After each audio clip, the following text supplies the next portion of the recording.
Mon fils Bouté, lève tes mains.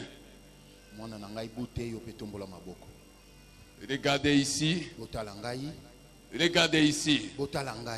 Regardez, ne fermez pas vos yeux. Regardez ici.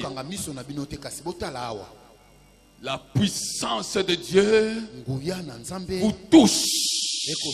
Aidez-les, vous touche. Vous touche. Oh. Quel est cet homme qui commande même à la puissance de toucher les gens? L'esprit du Seigneur est sur moi. C'est pas moi qui commande. Je ne suis qu'un canal. Alléluia. Amen.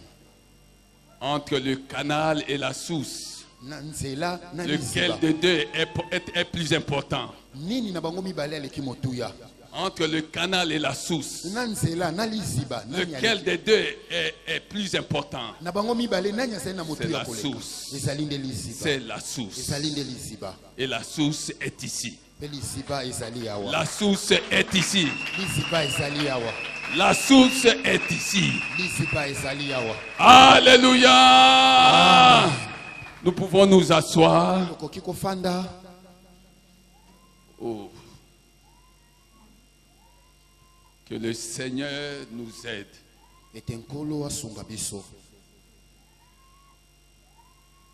Que le Seigneur nous aide. En ce jour de, comment on appelle ça, Pentecôte.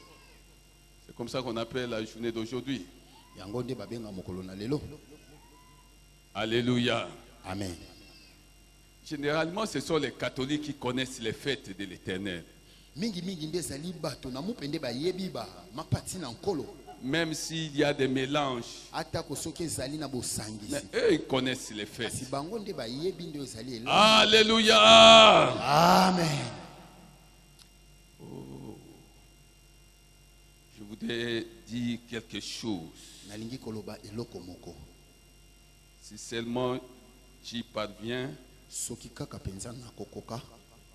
que la gloire revienne à Dieu. Nous allons dans Exode. Je commence, je vous donne quelques références pour comprendre que tout ce que nous disons ici est biblique.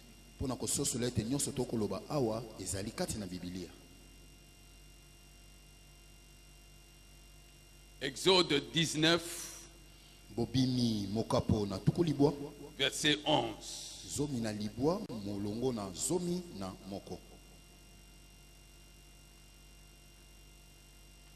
Ou si vous voulez, verset 10. L'Éternel dit à Moïse, va vers le peuple, sanctifie-le aujourd'hui et demain, qu'ils nettoient leurs vêtements, qu'ils soient prêts pour le troisième jour, car le troisième jour, l'Éternel descendra aux yeux de tout le peuple sur le mont Sinaï. Verset 14. Moïse descendit de la montagne vers le peuple. Il sanctifia le peuple et il nettoyait leurs vêtements. Il dit au peuple, soyez prêts dans 3 jours. Ne vous approchez d'aucune femme. Le troisième jour au matin, il eut du tonnerre, des éclairs et une épaisse nuée sur la montagne. Le son du corps retentit fortement. Et tout le peuple qui était dans le camp se mit à trembler.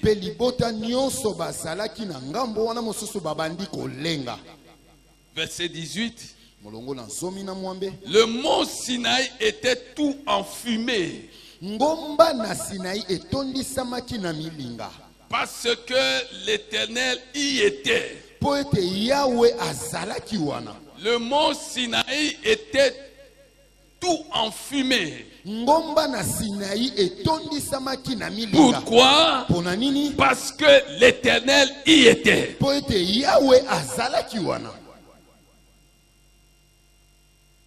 Il était descendu au milieu du feu. Cette fumée s'élevait comme la fumée d'une fournaise. Verset 19. Le son du corps retentissait de plus en plus fortement.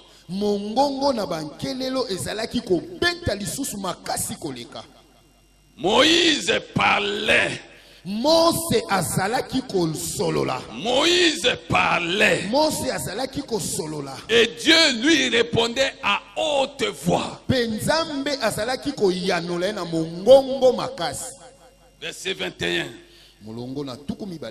L'Éternel dit à Moïse, descends, avertis solennellement le peuple,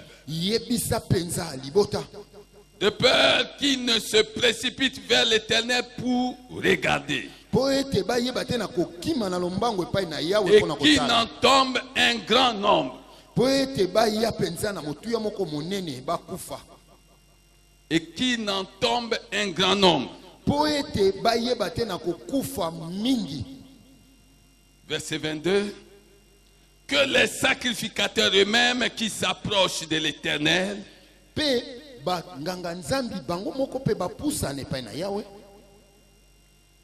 se sanctifient aussi, de peur que l'Éternel ne cause des pertes dans leur rang. Acclamons la parole du Seigneur. Acclamons la parole du Seigneur. Nous allons dans le livre des Actes des Apôtres.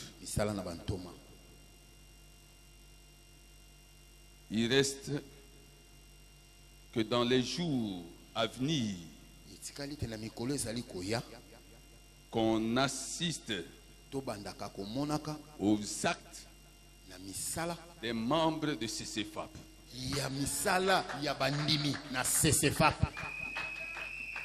À leur époque, ils avaient posé des actes. Ils ont posé des actes. Des actes qui ont glorifié Dieu. Des actes qui ont honoré Dieu.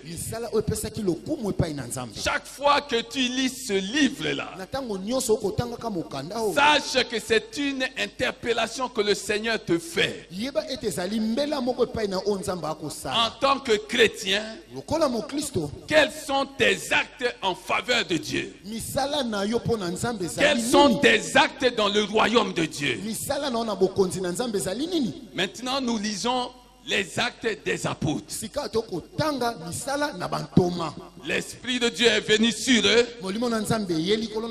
Mais Dieu, qui n'est pas égoïste, ne dit pas les actes du Saint-Esprit. Parce que la source ici, ce ne sont pas les apôtres. La source, c'est le Saint-Esprit. Mais Dieu, qui a toujours cherché à honorer l'homme, à glorifier l'homme, il demande à l'esprit, à son esprit, le Saint-Esprit, d'intituler ce livre Actes des Apôtres. L'Esprit de Dieu se fasse et il met en avant les apôtres pour que ça donne matière à réflexion à tout croyant.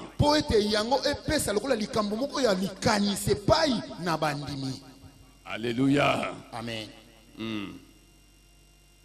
Actes des Apôtres 2. Verset 2. Tout à coup, il vint du ciel un bruit comme celui d'un souffle violent qui remplit toute la maison où ils étaient assis. Des langues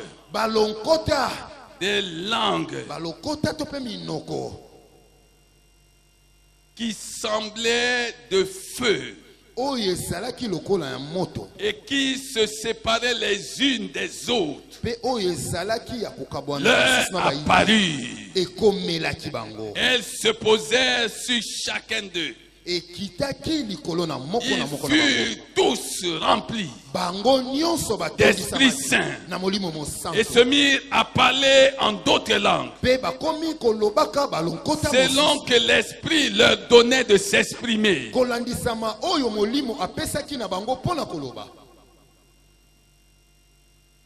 Verset 6. Au bruit qui se produisit, la multitude accourut et fut bouleversée parce que chacun les entendait parler dans sa propre langue.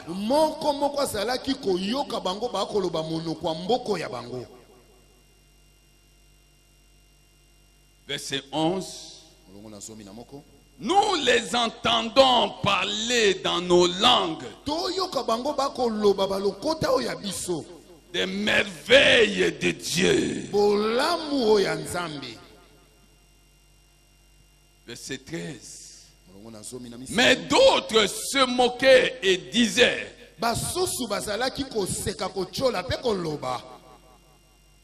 d'autres se moquaient et disaient,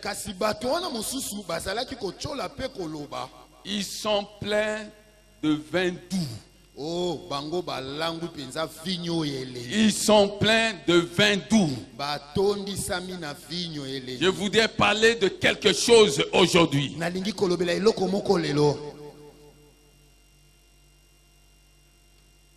Le premier texte que nous venons de lire,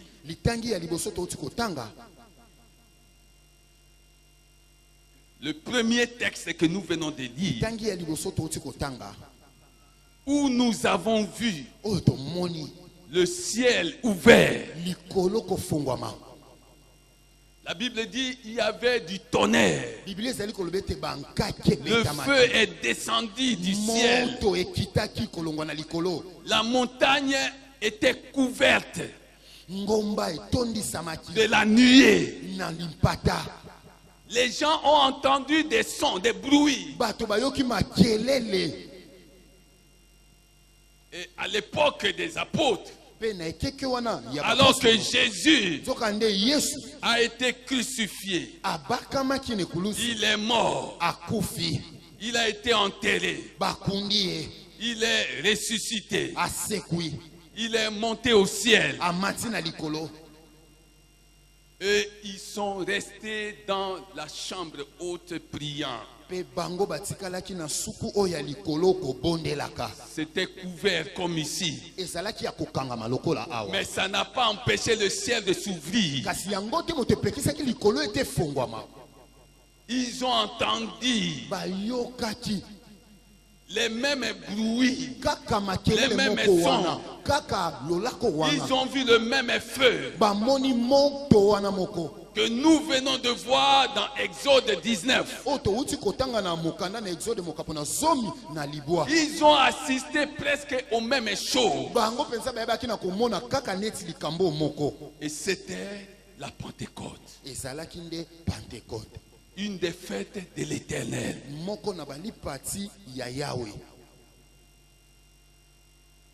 Sur le plan historique, la Pentecôte n'a pas commencé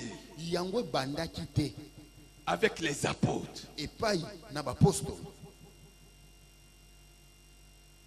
La Pentecôte rappelle, historiquement parlant, le moment où Dieu, sur le mont Sinaï, remit la loi à son peuple. Et puisqu'il devait leur remettre quelque chose de précieux, il fallait qu'ils voient et qu'ils comprennent que la loi leur remise s'accompagnait du feu de Dieu, s'accompagnait de la puissance de Dieu. Ils n'avaient pas encore découvert cette loi, mais ils ont vu des choses. Et je suis sûr qu'ils n'ont pas compris. C'est quand Jésus est ressuscité, alors qu'il avait promis aux apôtres que le Père enverrait cet autre consolateur dont il avait toujours parlé. C'est alors qu'après la résurrection de Jésus, son ascension, 50 jours après la Pâque, les apôtres ont assisté à cet événement. Cet événement qui avait toute sa signification. Sur le plan prophétique, c'était l'effusion du Saint-Esprit. Le Saint-Esprit dont Joël avait parlé. Les mêmes paroles qui avaient été reprises en écho par Pierre.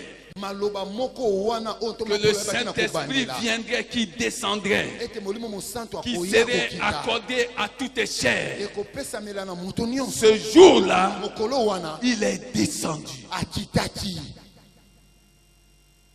Et les apôtres ont vécu ça. Il est descendu sur eux. Ça, c'est la signification prophétique. Sur le plan personnel, ça concrétisait, ça traduisait, cet événement traduisait le baptême du Saint-Esprit. Alors je voudrais dire quelque chose. Première chose, quand vous voyez ce qui s'est passé avec les apôtres, mais qui avait déjà été dit par Dieu à Moïse, comprenez une chose. La première chose, c'est que l'évangile, qui était l'affaire d'un petit peuple choisi de Dieu, ce jour-là, il est devenu une affaire mondiale, une affaire universelle. C'est pourquoi on pouvait voir des langues se délier, les gens parlant des dialectes qui ne connaissaient pas. Et on pouvait les traduire par d'autres personnes. L'évangile est une affaire universelle. Et en tant que tel, c'est une affaire familiale. Si dans ta famille, l'évangile n'est pas encore entré, Christ n'est pas encore entré, les gens passent leur temps à boire de l'alcool, à dormir dehors jusqu'au matin. Une telle famille risque d'être sans avenir. Sans avenir. Sans espérance. La deuxième chose, c'est que Dieu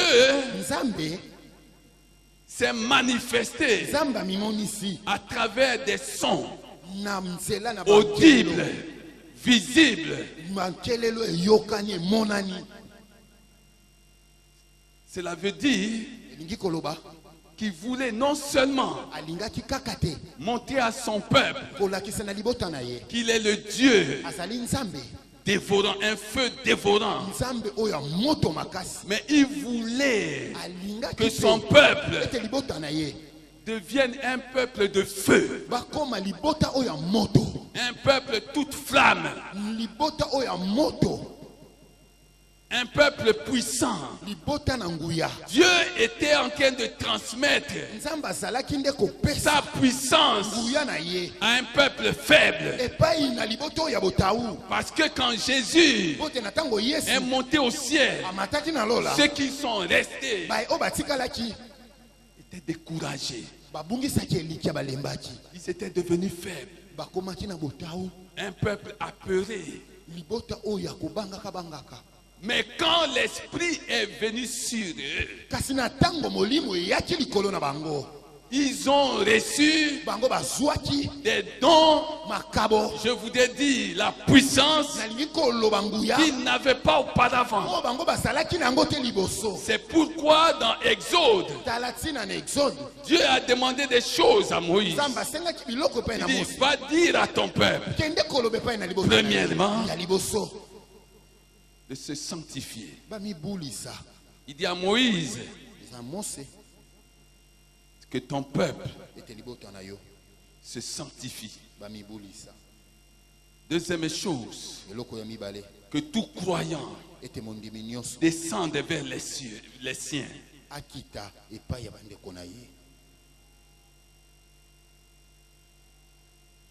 Que tout croyant descende vers les siens. Qui descendent vers les siens. Qui leur parlent de ce Dieu qu'ils ont vu eux. Maintenant, sous la nouvelle alliance, les disciples eux-mêmes sont devenus témoins. Ils sont devenus témoins. Comme quoi Dieu est vivant. Ils ont reçu la puissance qui pouvait ordonner aux malédictions de cette terre. La puissance qui ordonnait au blocage de se retirer. La puissance pour guérir, pour délivrer, pour annoncer les merveilles de Dieu. Et aujourd'hui, Dieu t'accorde cette opportunité pour recevoir la même puissance. Parce que ce que l'Esprit de Dieu a fait ce jour-là, à l'époque des apôtres, c'était pour les confirmer qu'ils avaient été adoptés. Ils ont été adoptés comme enfants de Dieu. Et aujourd'hui, toi aussi tu as été adopté comme enfant de Dieu. Les choses que Jésus faisait, tu es capable de les faire. Si seulement tu ne regardais plus à l'endroit d'où tu viens, un endroit de malédiction où les mauvaises paroles ont été prononcées, un endroit de maladie, un endroit de mort. morts à répétition. Des morts suivis. Un endroit où les gens ne peuvent pas aller loin. Ils ne peuvent pas s'épanouir. C'est de là que tu es sorti. Mais maintenant que tu es adopté, et le Saint-Esprit le certifie, tu appartiens à une autre lignée, la lignée de Dieu. Je pensais que tu allais acclamer le Seigneur. Tu appartiens à la lignée de Dieu. Alléluia. Amen. C'est comme ça que les apôtres qui avaient peur, qui pensaient que tout était fini, ont reçu du courage, de la puissance pour aller parler haut et fort partout de Jésus. Pourquoi? Parce que non seulement ils avaient reçu une puissance, mais ce jour-là, avec l'effusion du Saint-Esprit reçu, Dieu a testé une chose qui est dite dans 1 Corinthiens 6, verset 19. C'est qu'ils étaient devenus l'habitation même de Dieu. Dieu en eux, Dieu en toi. Qu'est-ce que tu vas encore chercher? Tu auras encore peur de qui? Tu auras encore peur de quoi? Qu'est-ce que tu as à t'inquiéter? Si Dieu est en toi, si seulement tu le sais que Dieu est en toi, tu vas dormir tranquille. Tu vas te réveiller tranquille. Tu vas vaquer à tes occupations tranquille. Et les gens vont te demander d'où te vient cette assurance. Tu leur diras: Dieu d'Abraham, d'Isaac, de Jacob est en moi. Est en moi. Et il m'a dit que celui qui est en moi est plus grand, c'est-à-dire plus redoutable, plus fort que celui qui est dans le monde. Le chrétien devrait fêter tous les jours. Le chrétien devait fêter tous les jours. Oh, avec quoi fêterai-je, Seigneur? Tu vas fêter avec la nourriture éternelle. La parole de Dieu, c'est la nourriture éternelle. Alléluia. Amen. C'est ça la vie du chrétien. Frère, laisse ces choses. Laisse. Qu'est-ce que tu en sais? Tu prépares quoi? Alléluia. Amen. Viens ici. Le Saint-Esprit te prépare aussi. Acclamons Jésus. Lève tes mains. On ne peut pas te blâmer. Mais tu as poussé l'Esprit de Dieu à faire quelque chose. Est-ce que tu crois? Tu crois? Voici. Acclamons Jésus. Acclamons Jésus. Mon gars, c'est quoi? Qu'est-ce que tu fais?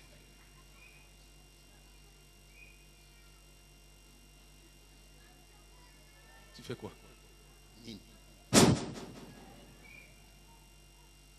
Acclamons Jésus. Alléluia. Amen.